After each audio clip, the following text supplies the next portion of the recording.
na gangeli pour la nini na gangeli pour bano bana sima bazwa exemple na yete pas comment vendre na ba païen kazo sala makamuneti ba païen. Voilà pourquoi là où par rapport à cette écriture ba tout mususu ko bala na nzela wana te bibliquement il faut que ça vienne de ni que vie au bungi en toi il y a plus l'esprit de Dieu zongela nzambe sinon aucun petit à petit vers la mort. Zongela nzambe le Seigneur a besoin de toi. L'esprit de Dieu n'est plus en vous parce que makambo zo sala o pesi mingi na maman. Il y a béni aussi le prophète azolo balobi nzamba ebisi aïe sa frère na biso héritier que dans 3 ans nzambe autombola héritier. Autombola héritier tina ba organisme international POPC cité ma case finance. Maintenant, je me demande plusieurs questions, rien que par rapport à la prophétie, parce qu'il y a un domaine dans mission. Et tant que prophète, est-ce que le Seigneur peut élever quelqu'un pour nous donner à Satan? De deux, ce qui nous a autombo la moutou, autombo l'héritier n'a pouvoir ni. Mais la motivation de la prophétie, parce que prophétie, tout guérison, miracle, ce sont des choses ce que Salami et Ramenaka Batunde vers le Père, et Ramenaka Moutou vers Nzambe, parce que 1 Corinthiens 14, 3 et lobby, prophétie et fortifiaka et bisiaka et exaltaka. 1 Corinthiens 14, 25 et lobby, ceux qui m'ont pas gagné, m'ont pas écarté, n'a pas fait bon l'obani, ma cambo, ils ont monté, mané, quoi, mi bois, kanamabele, alors, réellement, mais aussi il y a mon Dieu béni aujourd'hui sa prophétie pour encourager quelqu'un dans le mal. Je n'ai pas compris. Hein? Somme tapé na bible na maboko ya rapasi kwa pengo apena ba verset o abando contre bino au monité na lik 4 au mona débat ya Yesu na Satan pengo apena bible na maboko Yesu Paul il est écrit Yesu pas donc il est aussi écrit, c'est-à-dire il y a qui débat par rapport aux écritures, mais Paul azolo balobi na vanda kana bango na mena bana ko sala makamo bango ba sala te mais ko eloko ya mabe pa vie denyeza ozo vanda na bango ozo sala makamo bango ba sala. Donc il végétarien, Tamasolomo qui n'a rien à voir dans ma Kamwanzambe, mais au plus loin, j'ai pas compris. Place Nazaki, j'ai eu des larmes aussi. La viazolo balobi qui hérita koya l'église n'était pour Orban hérita kende na batu. Mais clé église mais Paul a été gangélé Paul a bien gangélé pour la nini na gangélé pour bano bana sima bazwa exemple na yete pas comment vendre na ba païen kazo sala makamuneti ba païen. Voilà pourquoi là où par rapport à cette écriture ba tout mususu ko bala na nzela wana te bibliquement il faut que ça vienne de ni que vie au bungi en toi il y a plus l'esprit de Dieu zongela nzambe sinon aucun petit à petit vers la mort. Zongela nzambe, le Seigneur a besoin de toi. L'esprit de Dieu n'est plus en vous parce que makambo zo sala o pesi mingi na maman. Ya biloko nyonso esala mapona nini? Ce sont les serviteurs de maman. Bible est comparé maman na Yesu. Babi on ne peut pas servir 2 maîtres à la fois. Dans ce qu'on servir Yesu to maman. Donc Nzambe ya mbongo bate belé sur le wifi, ba pasteur à wifi bate belé na net sont des serviteurs de maman. Ba yeli mbongo yango ba monter des stratégies pour chercher l'argent. Mais l'objectif dans tout ce monde ani ezaka mbongo. Même souci à mon nation na sisho lo biloba lo ba Nzambe o atonisele ba stade. Nzambe o ya lokota kena néant. Nzambe wana akoyi ko sele su ya mingi. Ve alongo l'esprit wana kipidité. Azongela nzambe ya Bible. Et livre, yo lukaba livre bango mbala combien? Makambo déjà ba osala, ce sont les gens qui sont livrés au diable. On servit diable sans tenir compte comment dia mosali na e. Shalom, shalom, bien-aimés dans le Seigneur. Un grand merci à vous tous qui êtes connectés sur notre meilleure chaîne, La Voix Céleste Nzela Lola. Et c'est Bonzambe et qui t'a analoyé mon amalo à peine à Misala Bonzambe, na Bonzambe. Lola ezo futa simana onto ya kolobake nzama boto kwaye lisu swat na mansazo service un grand merci na bande union to basutena biso. Là je vois notre papa le pasteur Feza Missi à la bouche autorisée de l'Éternel depuis Zurich na filo mukwa ya motema bivin c'est de homo depuis Londres pe na maman Gisèle Lukelo motema papa Emmanuel Naboson Mama Mami Mbunga Nzamalola Amonayo et Sikozola Nabisona Papa Blaise Mbunga depuis 6. Bonzambe na bonzambe Yesunde Mosu qui si bien aimé dans les scènes les mains ne triomphe jamais toujours na cadre informé bino na moni bande ba komelinga moi mingi belé ba benginga na zu ba père de partout bien aimé dans les seigneurs et pourquoi bande ko ba bengi bazo regretter makasi bien aimé dans les seigneurs. Par rapport, il y a visite, il y a prophète des nations, hein, le prophète de Niles bien-aimé dans les seigneurs, bande Romosos Babengi, par rapport, il y a visite, il y a héritier Watanabe, hein, répétition bien-aimé dans les seigneurs, et choqué bande ko moi mingi, bande ko ebele Babengi, balobi soki toye baka. Tipo asimisa biso ba télévision nazo ba se wa ngai pe na sima télévision Simba TV oza miracle na salango. Je me rappelle ba 2002 c'est wana tozo banda hein c'est wana to bani on dirait toza na nzambe malamu tozo to bani makamo nzambe sika quoi tozo prier na nzambe malana c'est wana pasteur na biso za Claude Machala ba 2002 2003 boy 2002 Claude Machala na nzambe malamu ba rumude na direction généralité. Oui, à Zalelo na Canada, en tout cas, on a pesi famille tout, machallah, mbote, bien aimé dans les seigneurs.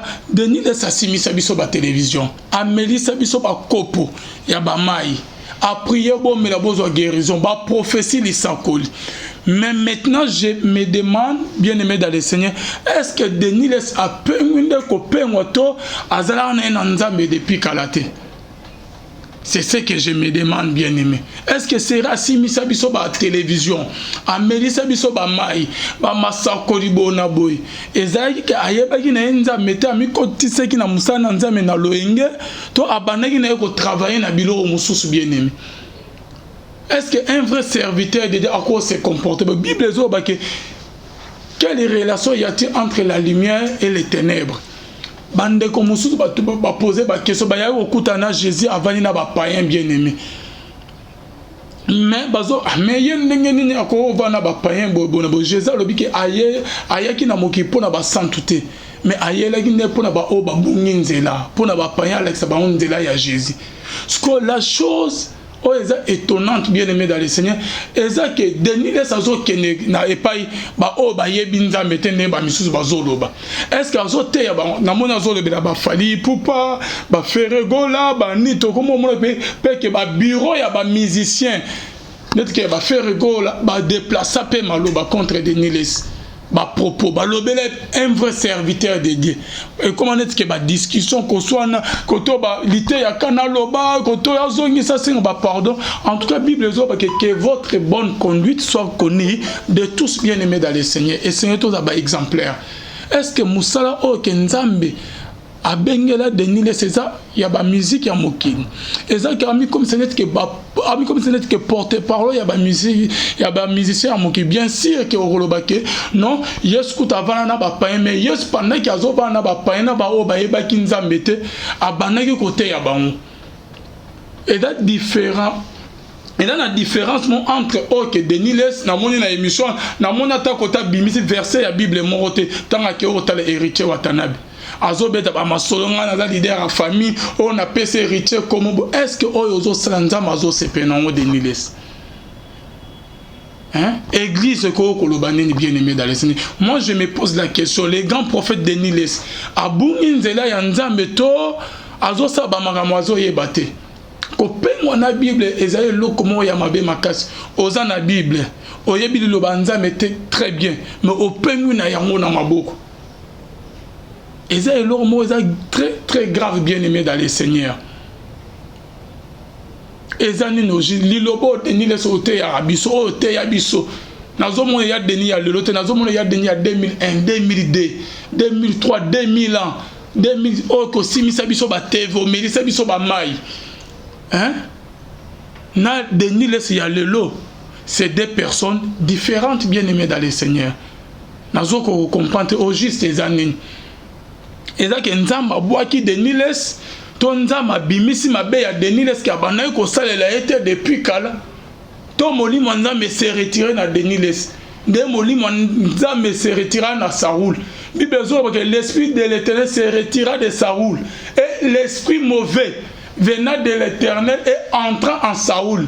Oh, ezo sala. Eza molimo ya nzambe kati ya Denis les to un esprit mauvais et comme au stinda que Denis les sa makamo ezo sala. Est-ce que molimo nzambe et ko travailler na kati ya un serviteur ya nzambe bonne Denis les sa zo sala. Toyebite bien aimé dans le Seigneur. Ngana ko momona on dirait un esprit mauvais o écouter là qui Saoul hein. Nde koteli Denis les sako mosaba ma nyonso. Bien sûr aux lobe ba musicien mais yorte ya liloba nzambe. Ozali porte-parole ya liloba, porte-parole ya nzambe te ya liloba nzambe ya Denis les. Ezate ko kumisa ba fali, ba fere, ba wera, ba kofi. Et dans le sens ata mon côté papa. Kanisa esika nzamba lokotio. Kanisa esika nzamba utana o bien-aimé dans le Seigneur ya Denis les. Keba ba makama bonne koma ke non film ya nzambe ye betio o ozalaki bien bo piquer crise au kufi mitala non bien esika ni ozo kende Bible zo ba ke tala esika nini okweyi soit kanisa souviens-toi de ton premier amour o zalaki na ona nzambe tango banaki kolukelo na premier amour na wana kanisa yango bia deni zongela nzela nzambe parce que o tozo mona obungi nzela ya nzambe complètement nzambe aza su musika aza su peme na ote nzambe ko musika na esprit mauvais côté la ki Saoul parce que Saoul azaki serviteur ya nzambe Saoul nzambe ne mutapona ki akoma roi tant Saoul akoma désobéir na nzambe nzambe a rejeté nzambe a yebisi Samuel que je regrette d'avoir établi Saoul roi ya Israël nzambe a regretté ndenge ataki roi. Et la Bible dit que l'esprit de l'Éternel se retira de Saoul et esprit mauvais côté de Saoul. Et ça esprit on a moins que côté de Denis les asraba makamo azo sal. Trop c'est trop. Hein? Ba pasteur bazar wapi. Ba mbiaka ya église bazar ba vani na ba on donc silence radio bazo salelo au monte. O nazo mona que Denis les oyoko salir ko bebisa église image ya église. Ndengeni ba païen ba rolana nzela na biso confusion totale. Oh frère Patrick Ngomusoka yemba confusion mokili na monyongo na kati église na monyongo libana ya moki c'est ce qu'on est en train de voir bien aimé dans le Seigneur. Toloba te Patrice on oso critiquer mais quand même Patrice na makamaloba contre yaza quand même nanzela frère Patrick Ngomusoko hein. OK hôtel hérité bien sûr na répétition.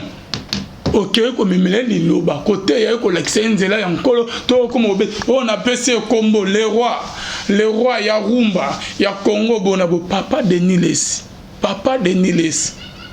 Keba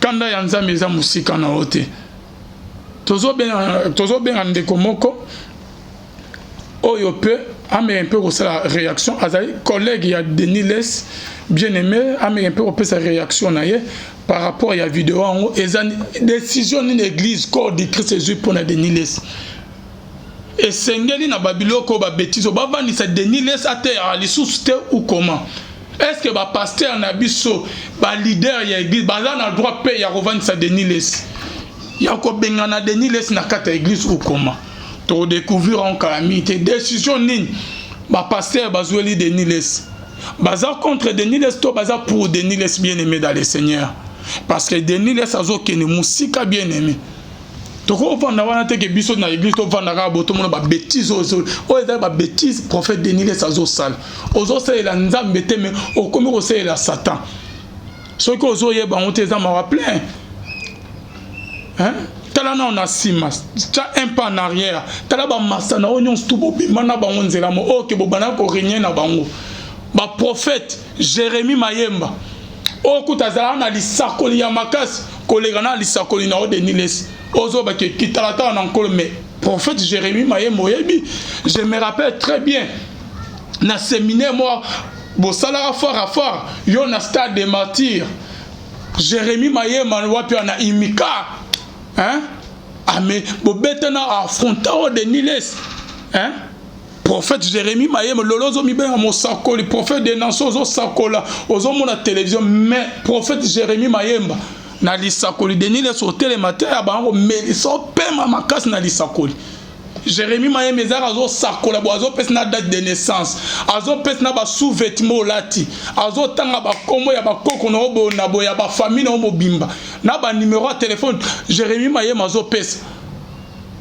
ba Thomas Silas prophète Aboga azo te ya aspect ba Thomas Silas ba Jérémie Mayem ba série na bino comment il s'appelle oh père Utayo Kokufa et d'ailleurs Thomas Silas et qui na bino Thomas Silas apôtre Thomas Silas nan Jérémie Mayemba oya Utayo Kokufa na lemba comme on est qui ma nazara pe wana comme on est ce qui na koloba azape comme on est zoya bozar 3 4 na ba Paulin o bobimaka se wana mupepe makasi ya masakoli bobimisa wana TV tikotaki mais lelo basuka wapi baliwa na bango bakufa ndenge bakufa trop jeune Denis mais lelo nzambe abateli yo okomi na ba âge ozana na mbulu ozana wana okomi so na ba 50 ans soki na combien mais ba masana oke bobima na bango boyana bana mupepe wana ya makasi ya masakoli ba Jérémie Mayemba ba Thomas Silas ba Timothée Kesi bango nyonso tout bakufa baliwa mo misi ba Paulin bakufa baliwa mo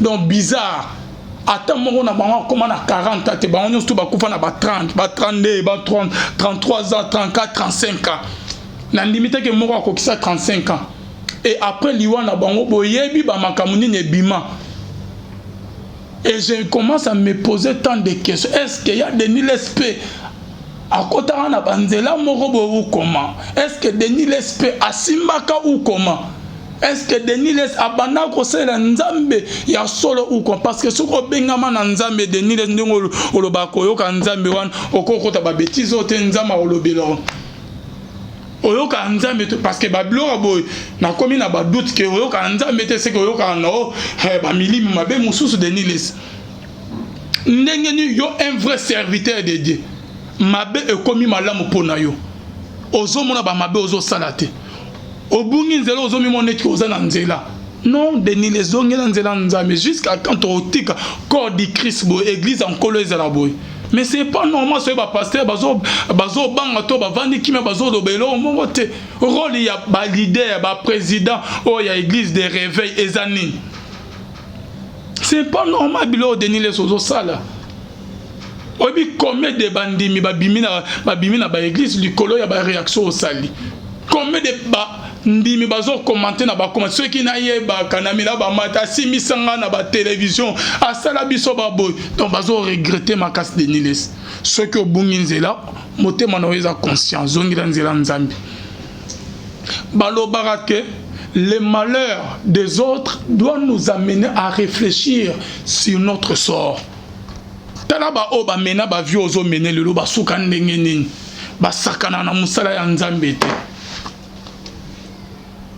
soko komo ozo nzambe camarade no ke ba suka na yo e komi pembeni okolele osima mutu ya ba mesana na nzambe te ba mesana na nzambe te nazo regretter makasi bandeko ba bengi ba komi bona yebite Denis Lespe esprit ni ezo animé Denis Lespe eza esprit ya nzambe o eza na ba serviteur ya nzambe mususu to eza esprit mauvais ekotela ki Saoul pona ke ememaye na liwa na ye bien aimé dans le Seigneur bino mo boloba toloba te oji se to komi wapi est-ce que na biloko tozo mona Denis Lespe azaka na nzambe to azana nzambe te boni koyo ki sa papa na biso soniti na niveau oyo ngako na bouleke oke ota le héritier ote ya yo ofungula bible ofongola ta bible te ote ye lilobanko okotina na ba polémique o na pese o kombo na baptisé na kombo leader ya barumba o bo na boyo o dans peu de temps o nga leader a famille ya wana da mission nzama apesa ki ona mokini ozalaki kosalela nzambe to ozalaki kosalela nzambe te ya Denis Lespe ba pasteur bazui décision nini ba pasteur ba lobini pona ya Denis Lespe église en kolo ezu décision ni bien aimé dans le Seigneur ezo sala biso pasi makasi to komi wapi tozo kene wapi na bonzambe bien aimé ba paye mususu kuti ba komi ko se décourager salela kopesa bassin na nzambe confiance na ba bêtises autres na ba télévision.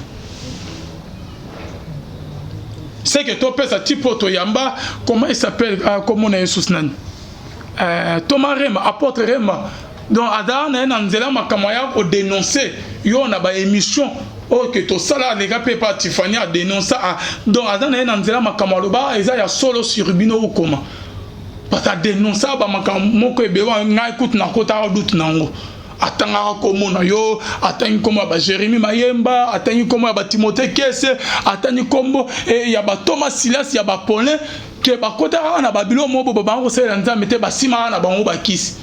Est-ce que makamou Rema sa aloba a dénoncé na ba Azananzela ou comment? Je ne comprends pas. Hein? Tozo un collègue il a Denis les Azapé prophète. Shalom prophète Gédéon Bekanga.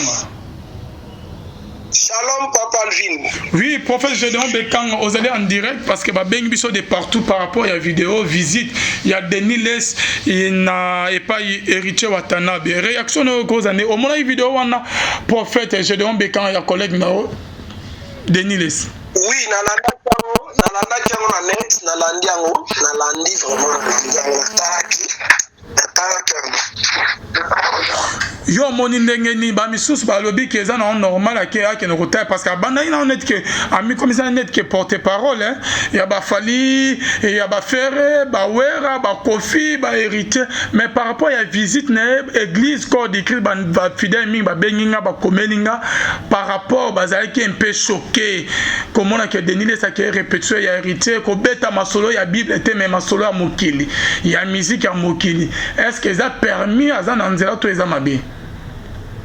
Bon, ngai nalandi eloko ane bandeli pe suka natali yango. Naye bon, la première des choses no banano Papa Alvin. Nayebi te. Est-ce que nzambe mutazo tinde, je sais pas. Mais eloko déjà na katikati nango tango na bandi olanda pena na yo comprendre que je sais pas pour au moins révélation za personnel. Nzamba ko bimela mutu to nzamba ko yebisa mutu mikolo sala bo sala mais eza danger za ni nazomona vieux Denis le prophète azolo balobi nzamba ebisi ayebisa frère na biso héritier que dans 3 ans nzambe aotombola héritier héritier tina ba organisme international POPC cité ma case pe finance. Maintenant je me demande plusieurs questions, rien que par rapport à la prophétie, parce qu'il y a un domaine d'ambition. Et tant que prophète, est-ce que le Seigneur peut élever quelqu'un pour nous donner à Satan? De deux, ce qui nous a retombe la moutou, a retombe l'héritier n'a pouvoir mine. Mais la motivation de la prophétie, parce que prophétie, tout guérison, miracle, ce sont des choses ce que Salami et Ramenaka Batunde vers le Père, et Ramenaka Moutou vers Nzambe, parce que 1 Corinthiens 14:3 et lobby, prophétie et fortifiaka et bifiaka et exaltaka. 1 Corinthiens 14:25 et lobby, ceux qui m'ont pas gagné, m'ont pas écarté, n'a pas fait bon, nous banni ma cambo, ils ont monté, mané pas mi bois, canamabélé, à nos réellement. Mais aussi, il y a mon vieux Denis, aujourd'hui sa prophétie pour encourager quelqu'un dans le mal. Je n'ai pas compris. Hein? Donc, vieux Azon et l'Anzambe, on a besoin. Balobi que appelle une Bible dans ma boko. Oui, somme tapé une Bible dans ma boko, il y a la passe, il quoi peine, à peine à verser, ou à nos contribino. Au moniteur dans Ligue 4, au monde de débat, il y a Yesu, non, Satan. Satan peine à peine à Bible dans ma boko. Yesu, il est écrit, Yesu, par exemple, il est aussi écrit. C'est-à-dire, il y a qui débat par rapport aux Écritures. Mais Paul a zolo balobi, n'a vanda kanabango, n'a menabane au sala bakamo bango ba salate. Mais ce que eloko ya mabe pas vie de neza, ozo vanda bango, ozo sala makamo bango ba salaka. Donc il végétarien, Bamasolomo qui n'a rien à voir dans Makamo Nzambe, mais au plus loin, Kolobake, j'ai pas compris. Place Nazaki, j'ai eu des larmes aux yeux. Là, via Zolo Balobi, que héritier Koyan église n'était pour Orban héritier Kende Nabatu. Mais, je sais pas, celui penser à vieux amis, mais Nzamba Sopamani, les colonnes par rapport à la misala, nous soit sali dans le ministère. Parce que ça, c'est on a évité de rôle bandéni. Parce que prophète Gédéon, Ezanini, moi, Oza Mosakoli, Bible doit bana côté à Saoul que esprit o ezaki, esprit de Dieu o ezana Saoul, esprit de Dieu se retira de Saoul et esprit mauvais et un esprit mauvais entrant à Saoul. Ezani, est-ce que mon limo o que Ezan est pas déni laissé, Ezan a esprit en Zame, toi esprit en Zame s'est retiré déjà, esprit mauvais n'est côté li déni laissé. D'ailleurs, par rapport à mon âge dans le ministère, je parle le droit à le pasteur Denis, le prophète Denis, mon vieux, mais tout ce qu'on est critique, Galates 2, verset 14. La Bible dit, Paul a dit, j'ai réprimandé ses faces. Et puis c'est face à Zakinan et à Pierre. Tu vois, à niveau Pierre à Tambola na Yesu. Pierre bâtit la clé église, mais Paul a gagné. Paul a bien gagné pour la nuit. Na gagné pour Bano Bana Sima Bazwa exemple na yete pas comment vendre na ba païen, kazo sala makamuneti ba païen. Voilà pourquoi là où par rapport à cette écriture, ba tout mususu ko bala nanzela on a été publiquement il faut qu'on lui savait Denis que vieux au Bungi. En toi il y a plus l'esprit de Dieu, Zongela Nzambe, sinon aucun petit à petit vers la mort. Zongela Nzambe, le Seigneur a besoin de toi. L'esprit de Dieu n'est plus en vous, parce que ma kambozo sala o pesi mingi na maman. Yangona oye biso bato ana nyonso to ana biloko nyonso esala mapona nini. Ce sont les serviteurs de maman. Bible comparé maman na Yesu. Babi, on ne peut pas servir 2 mètres à la fois. Dans ce qu'on servit Yesu to maman. Donc Nzambe ya mbongo bato belé sur le wifi, ba pasteur à wifi o. Bato belé na net sont des serviteurs de maman. Ba yeli mbongo, yango ba monter des stratégies et des stratégies pour chercher l'argent. Mais l'objectif dans tout ce monde ani ezaka mbongo. Même souviens moi na sona si sur le babiloba loba o. Nzambe o atoni sele bastard. Nzambe o ya lokota kena néant. Nzambe wana akoyi ko sele su ya mingi. Ve alongo l'esprit wana cupidité. Azongela Nzambe ya Bible. Pona yo ozomona une stratégie ya kozwa mbongo. Mais ce n'est que ça, non. Donc, bango pona bango ezaka ki végétarien, aluka actualité. Nga ifona zala. Yango mo ba mususu wana bazo créer ba prophétie, ba omicron oyo bazo créer ba benga ngo ba base. Donc, on a créé pour nous. Or, le Seigneur n'a pas besoin de tout ça. Pendant que Élie croyait qu'il est seul, il y a encore 7000 qui ont maîtrisé. Donc, c'est-à-dire qu'il y a des gens qui servent Dieu sans batoubaye, babango, mais bon, c'est l'anzame, ma kamwami, nene nanzame. Je monte.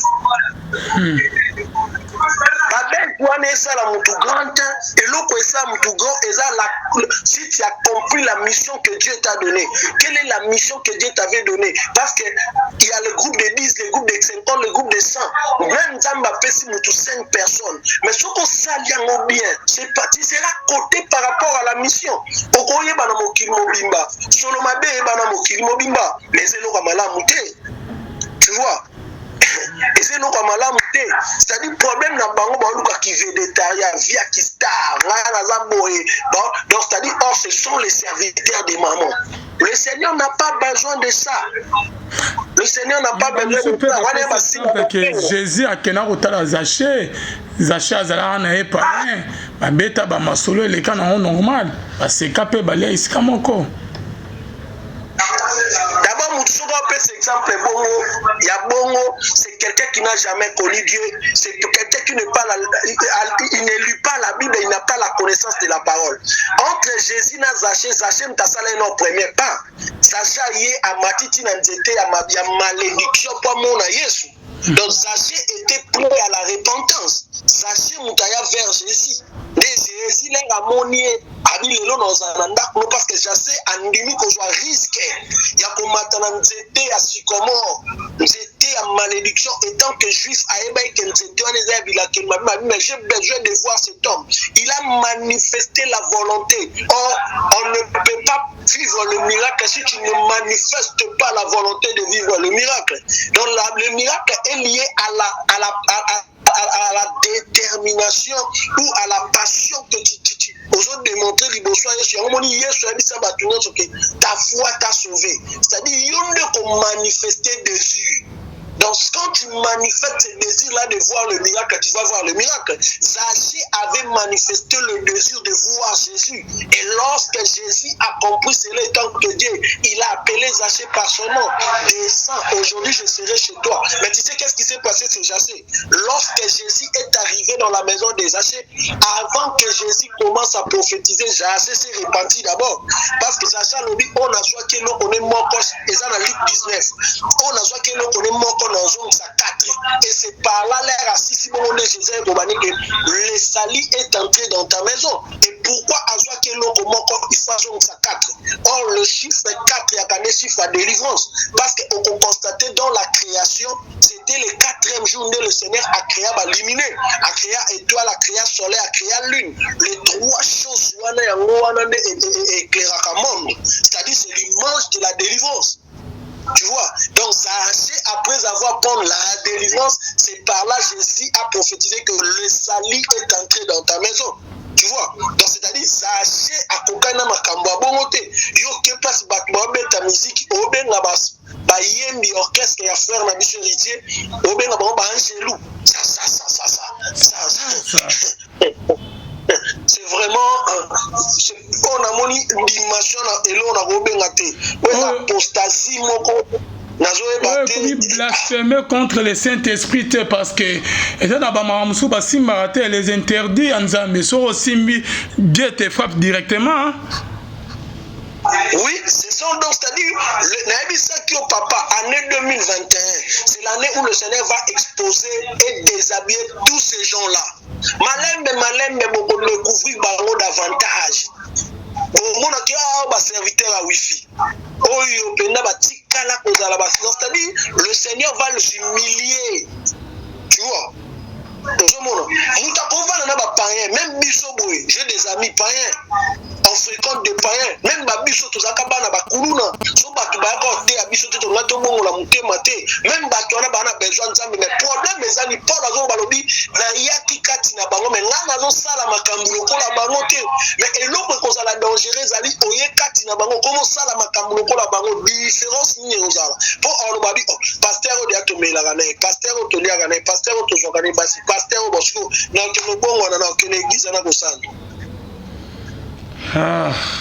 Ce que le prophète Gédéon Bekanga Liboso Paul Koutabana ko livré ko c'est a livré ba frère au diable. Est-ce que le conseil maté par Deniles ko livré au diable les années ko bengene na église ko vandi saye blomo ya bo merana ko expliquer biso par rapport na ninyo Paul ke asenga ko livré ba frère na diable mais on a expliqué biso passage là. Omoni Paul va pour livrer Batou parce que il était l'apôtre que le Seigneur avait établi pour le païen à cette époque. C'est lui qui évangélisait, tu vois. Mais aujourd'hui, au temps actuel, Denis Lessi est autonome. Il est indépendant, tu vois. D'ailleurs, l'église du Congo a un problème. C'est-à-dire, tout le monde est leader, tout le monde est impoli. Nous trouvons la pasteur Denis, prophète Denis, sont au télémine à TV, au suspendre. Un langage facile déjà, il peut inciter celui-là. Mais le problème est quoi? Pas toi, on a problème dans la Bangozaka Moko. On dit Nzambe, ce qu'on dit, Abandako, Pinir Moutou. Et Zarabongo. Voilà. Paul va livrer bateau diable parce que Paul était le 13e apôtre de Jésus que Jésus avait mis à part pour la mission de païen. Jusqu'à aujourd'hui, l'église du Congo a droit. Il y a des gens qui livré au diable n'est pas la lobaki pour que mon limo na ebiksa mukolo suka. C'était que vanisaye ou ko bengane na kata église ou c'était quoi? On te livre au diable, l'exemple est clair, c'est Job, non? C'est-à-dire, le Seigneur peut protéger l'âme. Il t'a exposé devant toutes sortes de vents. Vagnon surtout au Ekoya Liboso Nayo. Donc, c'est-à-dire, le diable va jouer de ta vie. Mais mon limo na a simbate. Mon limo va protéger protéger. Yango okomona ke Élysée, l'air général namana na biloko. Tu vois, atuni Géasi, yo ozalaki wapi. Géasi j'étais dans le barrage. Mais Elisa Robine habite que tu n'étais pas dans les parages. Lorsqu'on m'a dit qu'on biloko pas général, mon esprit était avec toi. Tika lèpre au général à qui n'a pas besoin. C'est-à-dire, en d'autres termes, Élysée pas Géasi pas comme un lèpre. C'est-à-dire, bah l'Iva qui est pas fiable. Mais on comprend que l'air Elisa Koufi, le même Géasi que se retrouver dans le palais royal pour que le baba bien fait Élysée. C'est-à-dire, il y a des moments où le Seigneur, bah, on commence à la livrer, mais tamboli bien au mikitisi au mileli par exemple Dieu peut te récupérer, tu vois. Mais ce qu'on est à bango zaranim, tu sais quand le Seigneur te livre au diable, c'est-à-dire il te livre yo lukaba livrer bango mala combien makambo déjà bon ça ce sont les gens qui sont livrés au diable au service diable sans tenir compte comment dire mon sali.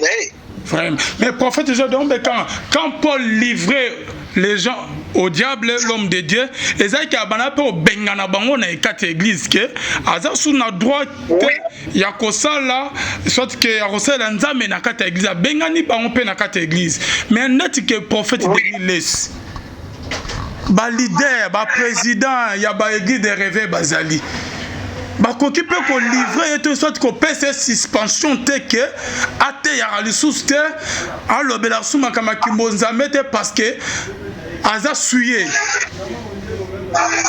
Problème ezali wana soki comme problème du point de vue spirituel. Le roi ba pasteur ba Jean ba toana nyonso wana ba serviteur de maman, le Seigneur les a déjà livrés au diable. Mais du point de vue maintenant organisation interne de l'église n'est-ce qu'on place problème ezali. L'église à Congo il y a un désordre total. C'est-à-dire tout le monde est autonome. Bango déjà prophète mon roi prophète Denis a reconnaître d'abord autorité batwana nyonso te oyo suspendre ndeni wana 1 2 2 a même l'église ya yemoko église ya yemoko atoye olongolende donc mutakolo molane aka nzambe mais voilà quelqu'un qui a l'air spirituel même à juste sanction physique sanction l'équipe a sanction c'est la sanction spirituelle au jida joie donc c'est-à-dire jida mutati nete yemo kwa kenda komi boma pona ba acte à salaki tu vois quand yana makambo susu donc petit à petit et memoti et kobomayo c'est l'air étant le frère de l'église on peut pas souhaiter sa mort mais ce qu'on rejoint tant que mission oh vraiment mon vieux sur le bon sens bino nyonso ana boya na internet ba serviteur à wifi ba serviteur à maman on va na ba baisse na ba stratégie bosongela bon sens. Le Seigneur a besoin de vous. Adé langeza munene ba serviteur baza muke. J'ai encore besoin de vous.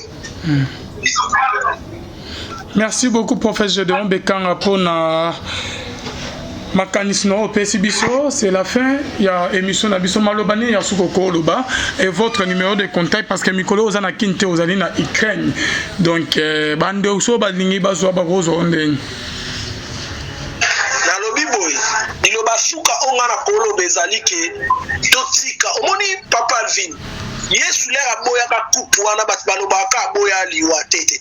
Au-delà peno ya liwa Yesu atala ki kombo ya honneur, kombo ya valeur, kombo 24 veya bafuka melaka ngo na mikolo ya tande batu ba omone yango. Tala ndi batu ba sakana nango. Ba msu ba koseli ba prophétie lokuta mabe. Ba msu ba kosa na kombo na yeba kota pa ba chef de l'état ba zo ba mbongo batu ba sala boy mabe. Tala niveau lelo kombo Yesu za monnaie la monde. Que le Seigneur a pardonné Batouana surtout.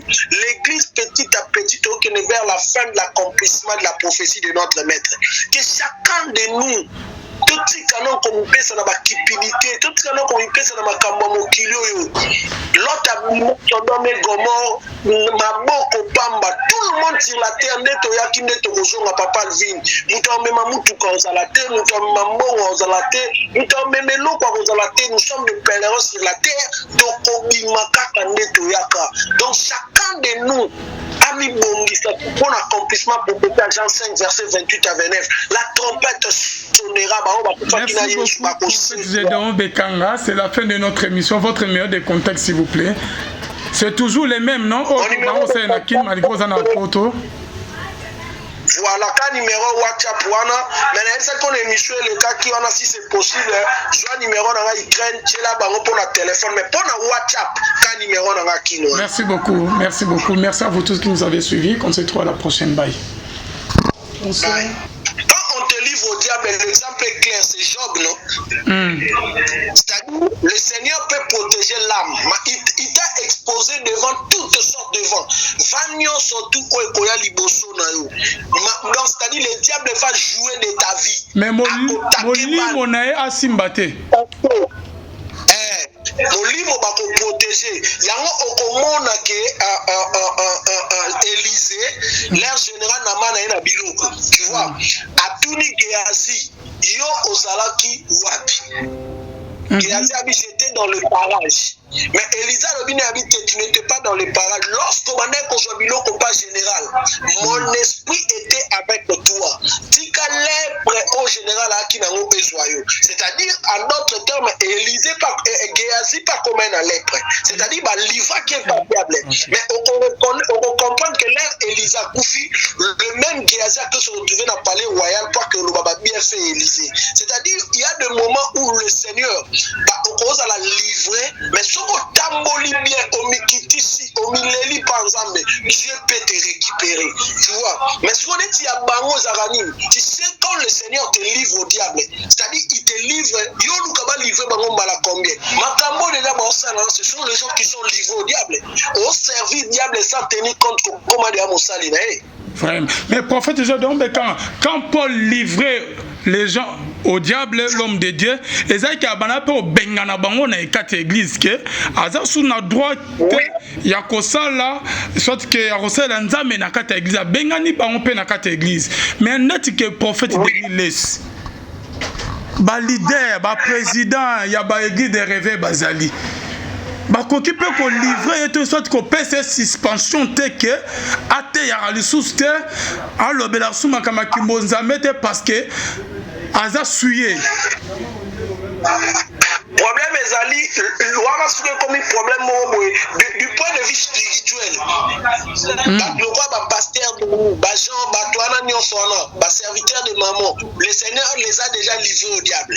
Mais du point de vue maintenant organisation interne de l'église n'est-ce qu'on place problème ezali. L'église a comment il y a un désordre total. C'est-à-dire tout le monde est autonome.